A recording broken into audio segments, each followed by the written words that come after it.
এবার একটু তাকান তো, জ্ঞানের চক্ষু দিয়া তাকান, ফরেস্ট এরিয়া বাঘ আছে কিনা?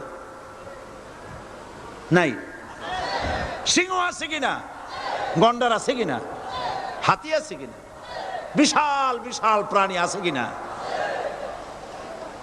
জঙ্গলে ছোট্ট প্রাণী থেকে, পোকা থেকে শুরু করে গন্ডার পর্যন্ত, টুনটুনি পাখি দিয়ে শুরু করে ঈগল পাখি পর্যন্ত, নদীর ভিতরে ছোট্ট চুনু পুঁটি থেকে শুরু করে তিমি মাছ পর্যন্ত। প্রাণী তত্ত্ববিদরা বলেছেন সমুদ্রের ভিতরে এমন এমন বড় বড় তিমি আছে যে একটা তিমির ওজন 5000 টন পর্যন্ত হয়ে যায়। 5000 টন তিমিটার ওজন। এর যখন বাচ্চা হয় তখন বাচ্চার দৈনিক দুধ লাগে 50 থেকে